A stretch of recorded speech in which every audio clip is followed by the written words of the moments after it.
Hello, this is Chris Ott, and this is part 8 of What Mayor Baba Really Taught. All right, I'm going to go on to the next topic of interest here, and this subject will be that there's not these invisible soul things, okay? Either in the macrocosm or the microcosm, and we're going to start with the microcosm, the idea that people have a soul in their body, okay? This is not a teaching that Baba gives. It'll seem strange because Baba does teach about soul. It's right on the first page of his most important book. But we have to go over this kind of carefully. Remember that before I said that there's this ancient habit of from the ancient times, from where you're faced with some phenomenon that you observe that you want to explain. So you posit or theorize, make up some invisible thing that you can't see, and you say that that's the cause, and you give it a name. Well, that's what the soul originally was. People saw motion, and they wanted to explain motion of living things, so they came up with, well, there's a soul inside. The first one to say this, it was originally called psych, or so we get the word psychological or the psyche from that. And the first philosopher to use that term, I believe, was Thales. And Thales was studying rocks on the shore that were called magnetite. Today we call them magnetite. And I think then they were called lodestones. But anyway, if you put them together, they would pull together, and if you flip them around, they would push apart because they were magnets. Okay, magnetite, and Thales wondered what was causing that, so he came up with the idea that there was psych, and then he thought there was psyche in everything, and so he said he's famous for saying something like, "Everything is full of gods." But he was himself an atheist, so he didn't really believe that literally, like in the Greek sense. But he meant that just like it's full of something which he called psyche, which was sort of an inexplicable something you don't see. Now, and it's interesting because electricity is a little like that, we find out today, in magnetism. But he didn't know that, and we don't.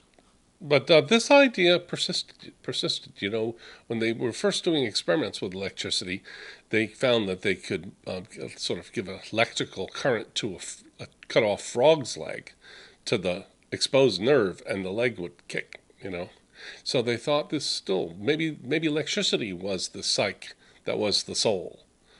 And people still think like this. Some people, atheists, do, and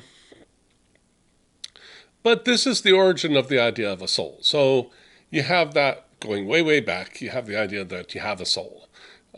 There's different theories on it, and I won't go into it. I think I did a little in my second book. Plato believed we had three souls, one in the head, one in the chest, and I think one in the abdomen.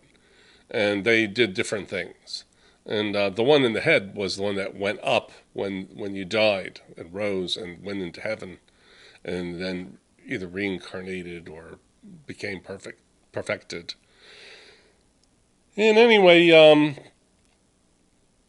but and so there's this idea based on this idea of a soul, that you have a soul in you, kind of like the way the magnetite has some kind of electric current in it or something. That when you die, if you believe in reincarnation, this leaves your body, and then when there's a fetus somewhere developing, that soul will go into the fetus, and then that'll give it life. And so that's sort of like the moment of conception when the soul enters the fetus, say. And that's language. Even Baba would sometimes talk like that, but that's not what his teaching is. His teaching is not that. He does not. That what I just described is called transmigration of the soul. Trans means across, migration means motion, moving from here to there, and the soul, something, a soul.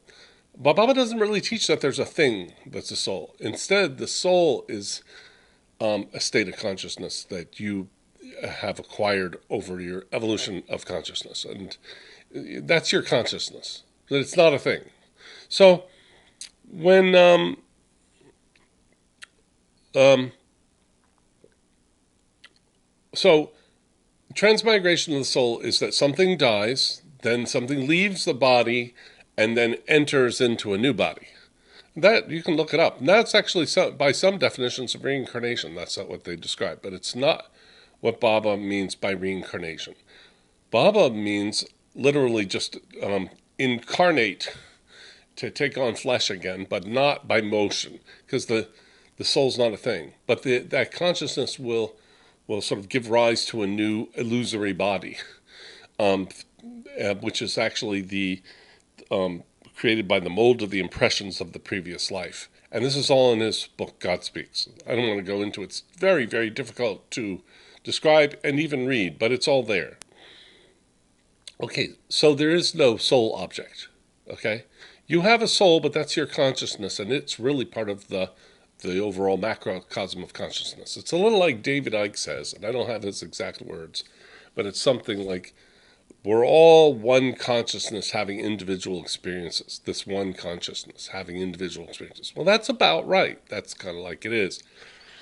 We're not really separate souls. There aren't a whole bunch of souls. But because people have their own acquire their own individual sense of identity, we call that your soul.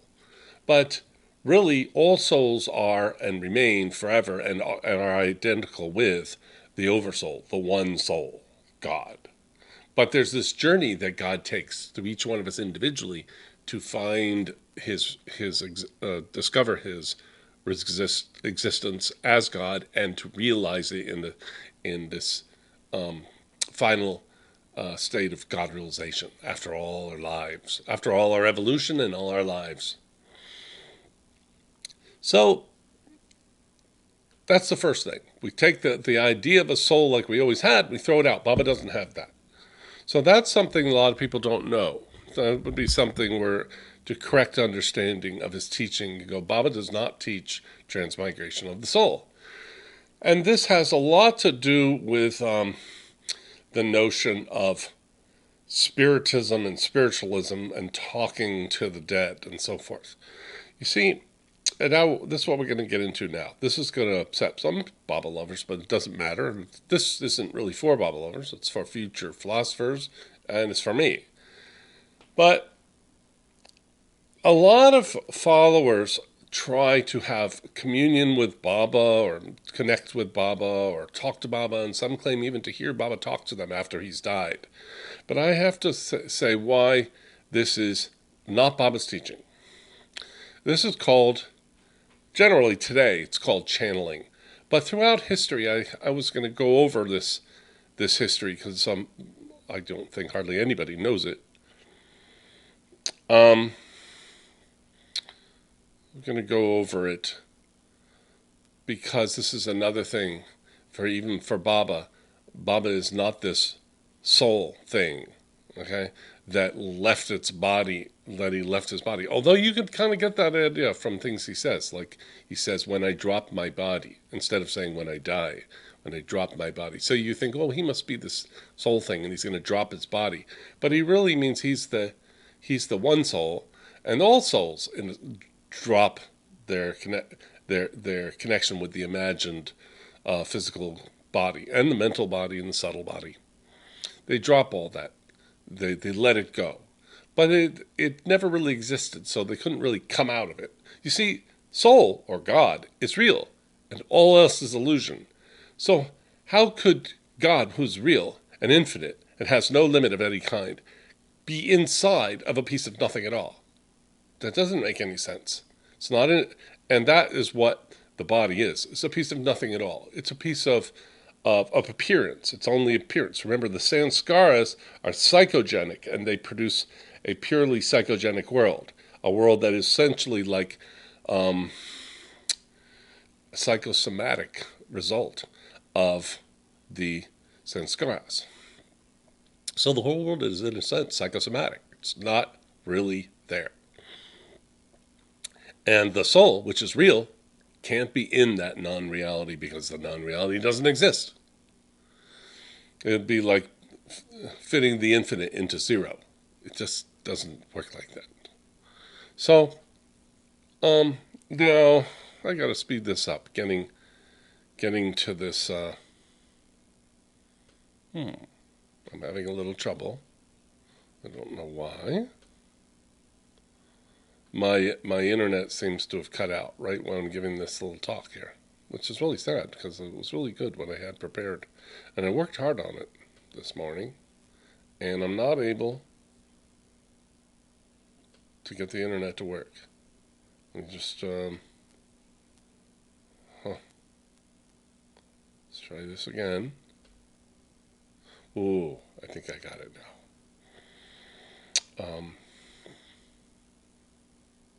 Okay, I wrote this in a in a blog post this morning. Okay, this is on the subject of thinking that you're having communion with Baba and talking to Baba and you're hearing him. First of all, I want to give a sort of a shock quote here because well, people don't know. Yeah, they don't know. All right. There was a guy named Paul Brunton, and he was what was called well, he was actually a reporter. But in 1930, he got this idea that he would quit whatever job he had as a reporter, and he would just travel around India, and he would publish a book, and he would make it real mysterious, and it would be called In Search of Secret India. And it would try and find the swamis and the gurus. And he heard about this Mayor Baba, so he wrote ahead and he got permission to come and interview him. And he went to Baba's ashram in 1930. And this is before Baba even came to the West. Baba had never been to England or anything like that. So this is one of the first contacts by a Westerner. And Paul Brunton was from England. And Paul Brunton was quite a famous character. He went and met Baba. And then after he died, they found some books, some papers that he had never published, and they've been published as since then as Talks in the Orient by Paul Brunton, and they recently had an article in the Glow magazine, which is dedicated to Baba's teaching, and which they quoted from the newly discovered notes from 1930 that he had never revealed. And the name of the article is What Mayor Baba Really Told Paul Brunton. So this is really interesting. Now listen carefully. I'm just going to say it once. Mayor Baba to Paul Brunton, 1930. When a master dies, he takes no further interest in the affairs of the gross world, nor even a Christ. A Christ, for he's talking to Paul Brunton, who's a Westerner, is the same thing as the Avatar. A Messiah, the Christ, the Avatar. Baba uses all those words. So he says, even a Christ. Hence, those who imagine that a dead master is responding to their prayers or watching them are wrong. Now, this is kind of a shocker. It only came out in 2012 in the Glow. And now it's 2023, so 11 years ago. And most people missed it, because most people don't read the Glow, or not every little article, and they just forget what they read, or they don't believe this. But I do believe this because it goes with something I've been trying to say for a very long time, going way back. I've written probably 13 articles on this subject, that Mayor Baba did not teach that channeling masters is a real thing. So where does the idea come from? That's what I'm going to get into. This idea of there's a word called ascended masters. So the idea is that the people that reach realization or some high state of consciousness, when they die, they go to a magical world, and there they rule the world from there. And they're the ascended masters. They rose, kind of like you picture Jesus rising and going to sit at the hand of the Father. But this is not Baba's teaching. For Baba, all masters have a physical body and are on the earth, the physical, real earth, and not even another planet, the earth, because the earth has a special role in the spiritual realm of things. Now, so where do we get this idea that you contact ascended masters and that Baba is now an ascended master? Well, that's what I'm going to go over, and this will take our whole. Well, we're already 15 minutes in, so we've got another 15 minutes. First of all, channeling is communication with entities believed to be not in the material world, and often believed to be advanced souls. And it rose as a fad in the 19th century. Channeling was very popular in the occult circles at the time of Baba's earliest connections with the West.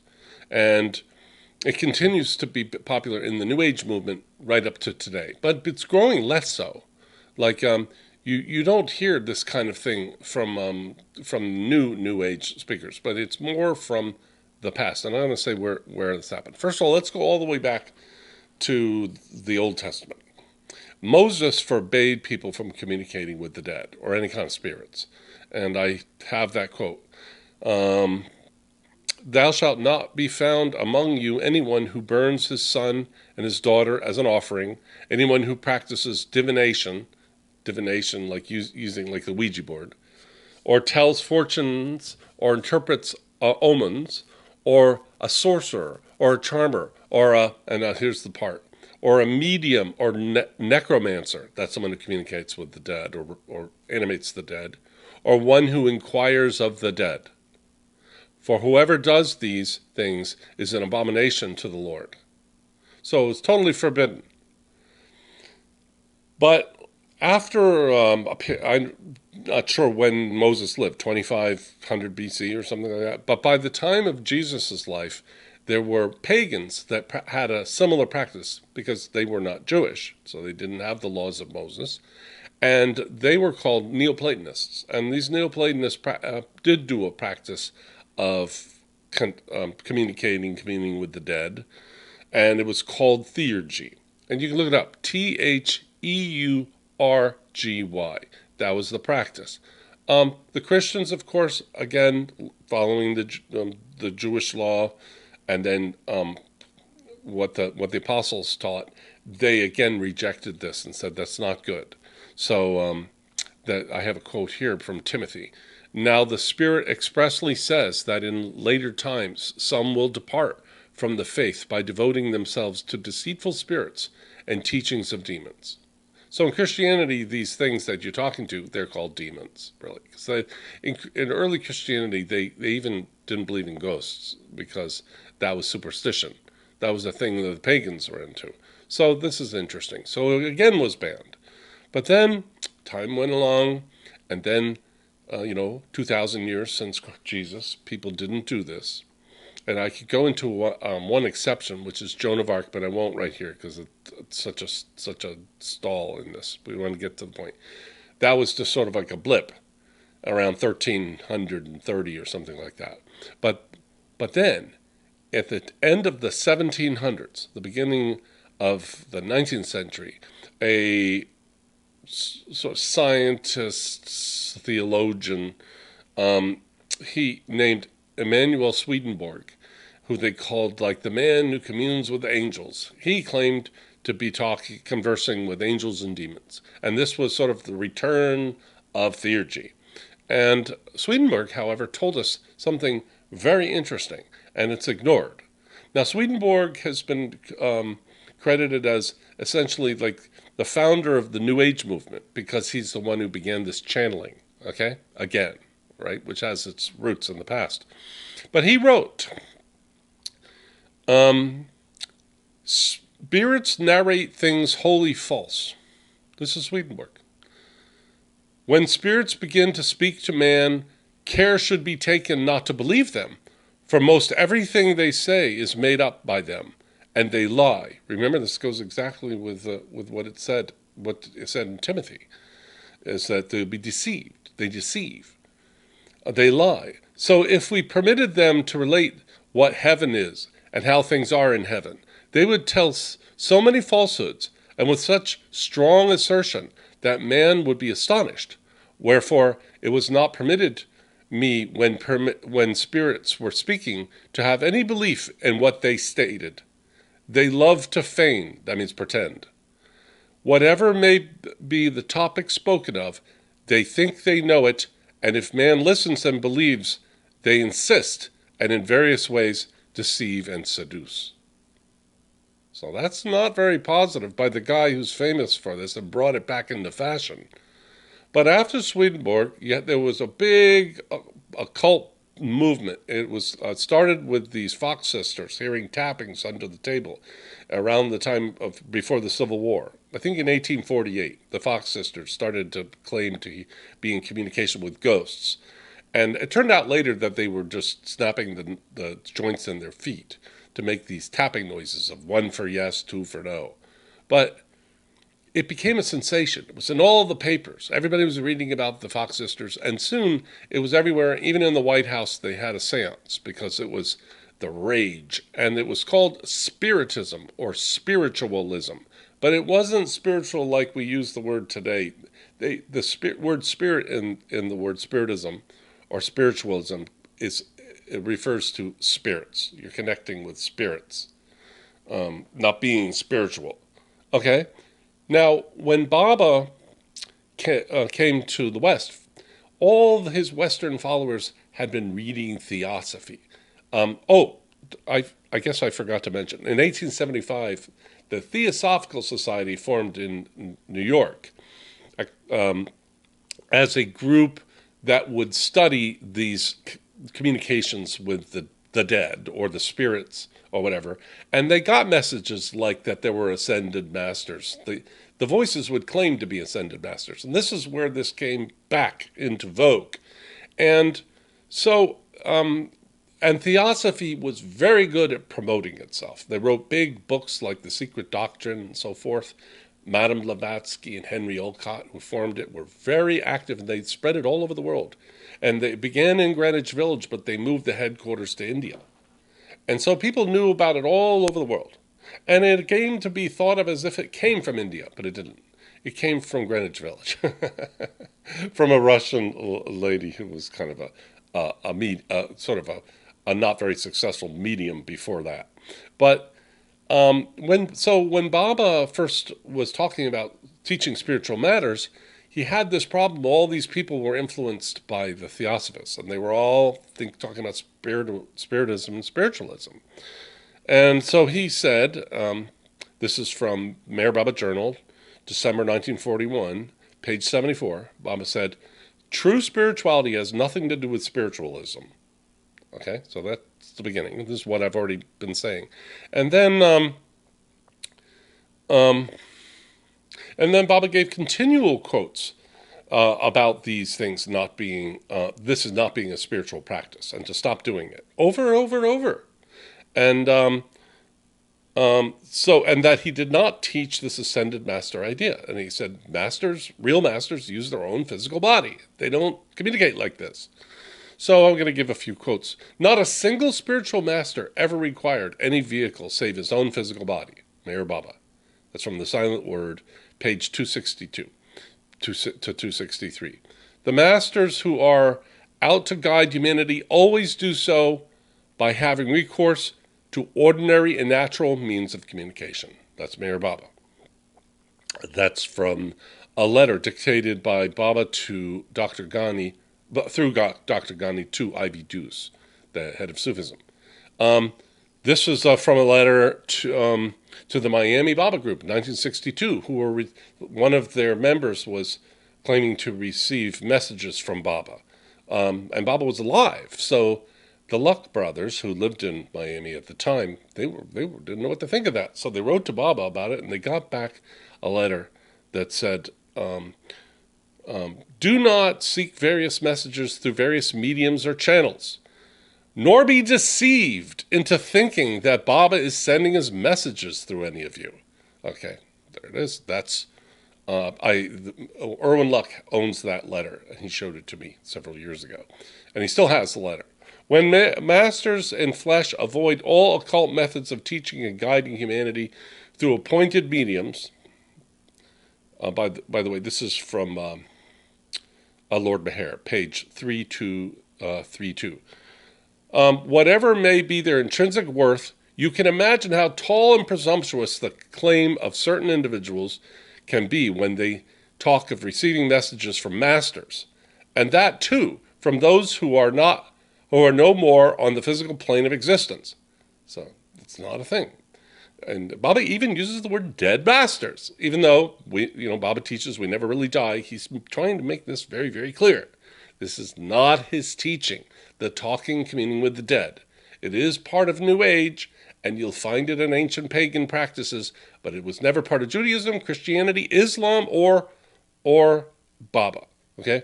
So Baal Kulturi says, Meher Baba made it very, this Baba's disciple, the last Mandali that passed away. Meher Baba made it very clear that channeling, and there are so many people who do it, is not proper. It is dishonest.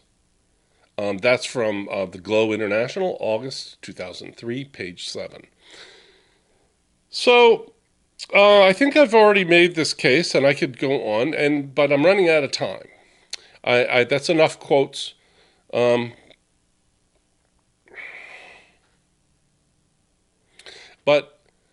next time, I'm going to talk about where Baba says that the avatar or perfect master, what the state is that he does go to, and why he doesn't communicate with people from the other side. Remember, what is a ghost?